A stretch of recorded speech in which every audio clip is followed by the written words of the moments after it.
नमस्कार मो ओडिया फैमिली मु बालेश्वरिया स्वागत करुच्ची आपण को मो चैनल को। चलतु आज गोटे एमती दही रेसिपीटी बनैबा जोटा कि हवापाई बहुत कम समय लगे किंतु बहुत स्वादिष्ट लगे। यहाँ स्पेशली मो वर्किंग लेडी मान को डेडिकेटेड करुच्ची।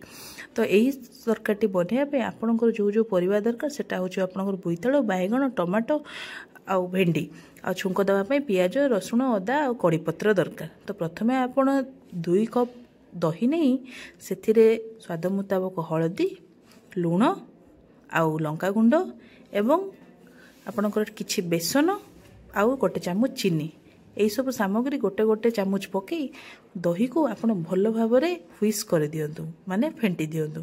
फेंटी सारा पर ताको 5 ରୁ 10 मिनिट आप रेस्ट करने को रखिदेवे। तो दहीटा आप घर दही यूज करें कि बजार आनी किना दही यूज करें। दहीर जदि आप कंसिस्टेंसी कम दरकार तो आप से भाया रखिए, जदि अधिका दरकार आप अल्प पानी से मिसई पारे। तो मुझे सजेस्ट करी आप टोटाली पानी मिसातु ना, केवल से भाया दहीटी को बेसी बेसन एपाई आपटा पकड़े दहीरे दहीटा जमी फाटी न जाओ से आम से बेसन टी मिसेबू। आ बेसन मिसेले तार कंसिस्टेंसी बढ़ी जाए। तापर आपण कौन करेंगे ताको गोटे साइड रे रखिदेवे। तापर गैस रे कड़ा बसई 2 ରୁ 3 टेबल स्पून ऑयल देवे। ऑयल दे सारा पर टमाटो को छाड़ी बोईतालु बैगण और भेंडी को पकेबे। बोईतालु टिके मोटा आकार रे काटिबे आ ओभर कुक करिवे नाही, ताको अल्प भाजी साइड रे बाहर कर देबे। देखंतु मु केमती करूची। तो कलरटा देखो केते सुंदर आसी गोल्डन कलर। तो ये कलर आसीगला पर आपको अधिक भाजबे ना, साइड रे गोटे बोल रे बाहर करके रखिदेवे। एबे समय हो जाइए आमर छुंक दबार। तो छुंक देवा पूर्व आप कढ़ई रे किछिटा अल्प पानी देवे। पानी देई सेटा को भल भाव फुटा को अपेक्षा करेंगे। भल भाव फुटीगले जो दही को आप फेंटिकी रखिथे ताको सेथिरे दे देवे। अल्प पानी देले दहीटी फाटिबो नाही। तापर खुसुनी रे ताको भल भाव घांटी चली थे। 1 ରୁ 2 मिनिट घांटी ताको छाड़ीदेवे।